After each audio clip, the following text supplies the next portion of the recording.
ప్రతి విద్యార్థికి ఉజ్వల భవిత అందించడమే ప్రభుత్వ లక్ష్యమని ఆంధ్రప్రదేశ్ రాష్ట్ర బాలల హక్కుల కమిషన్ మెంబర్ పద్మలత అన్నారు. బాపట్ల జిల్లా చీరాలలోని ఏపీ మోడల్ స్కూల్ ని ఆమె పరిశీలించారు. ఈ సందర్భంగా స్కూల్లోని త్రాగునీరు, ఆహారం, విద్యుత్, టాయిలెట్, ఇతర వసతులను తనిఖీ చేశారు.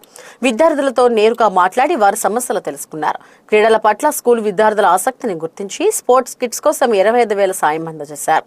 ప్రతి విద్యార్థి పట్టుదలతో చదివి ఉన్నతంగా ఎదగాలని ఆకాంక్షించారు. విద్యా వ్యవస్థలో ప్రభుత్వం అనేక మార్పులు తీసుకొచ్చిందన్నారు. చదువులో ప్రభుత్వం అందిస్తున్న ప్రోత్సాహాన్ని అందిపుచ్చుకుని ఆదర్శంగా ఎదగాలని కోరారు.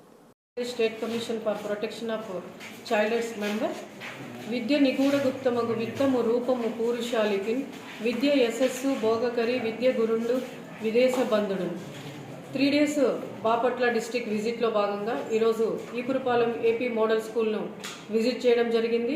ఇక్కడ ఉన్న సదుపాయాలు, పిల్లల యొక్క బాగోగులు కూడా చూసాము.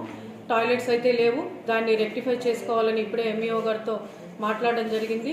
చాలా సబ్జెక్ట్స్లో కూడా పిల్లలు బాగా రాణిస్తున్నారు. ఫస్ట్ మంత్లోనే ఎగ్జామినేషన్ పెట్టినటువంటి రిజల్ట్ కూడా చూశాను. అవుట్ ఆఫ్ 25కి చాలామంది పిల్లలకు వచ్చింది. మ్యాథమెటిక్స్లో బ్యాక్లో ఉన్నారు. ఆ మ్యాథమెటిక్స్ సబ్జెక్ట్లో బాగా రెక్టిఫై అవ్వడానికి వీకెండ్లో కానీ లేకపోతే డైలీ 4 to 5 అనేది ఆ టైమింగ్లో ప్రిన్సిపల్ గారితో డిస్కషన్ చేయడం జరిగింది. ఆ సబ్జెక్ట్లో మార్క్స్ బాగా రావడానికి 10th క్లాస్ పిల్లలతో కూడా వాళ్ళకి కావాల్సిన సదుపాయాలు ఏ విధంగా ఇంప్లిమెంటేషన్ చేయాలి, మార్క్స్ తీసుకొచ్చుకోవడానికి అనేది స్మాల్ ఐడియాస్ కూడా పిల్లలతో చెప్పడం జరిగింది. So thank you to one and all.